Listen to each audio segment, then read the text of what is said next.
Hey guys, welcome back to Hacker in the Shop, and in this video I'm going to go over some tips that have helped me as a collision technician choosing which tab would work best on the damage that I'm repairing. Also, towards the end of this video I'm going to go over the difference between our traditional tabs and our patented technology dead center tabs. But first, let's go over the two substrates that we come across the most when repairing vehicles. That is steel and aluminum.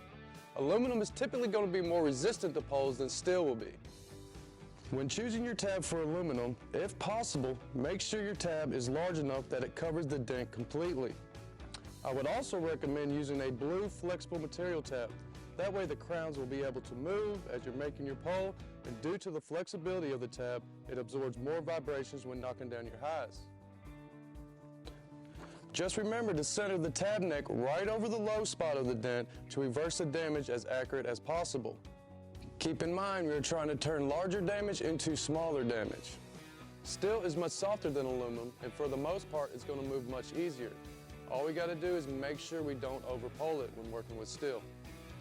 Choose a tab that fits inside the crowns of the damage. Always use control and finesse when poling to limit the amount of additional work.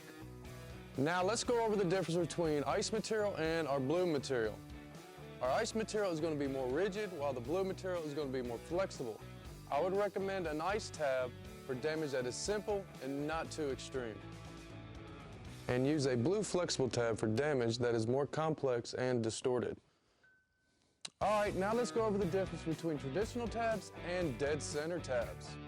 I usually start with a traditional style tab when repairing large damage. They are great for turning larger damage into smaller damage. Last but not least, my favorite tab line, and that is the dead center tabs. Dead center technology allows you to pole with more precision and finesse due to the varying neck to face ratio. As the face of the tab gets smaller, so will the neck. This will allow you to remain precise while keeping your adhesion strength. Now you know how to choose the proper tab for any type of damage. If you found this video helpful, like it, subscribe, and hit that bell. Stay tuned for more Hacker in the Shop.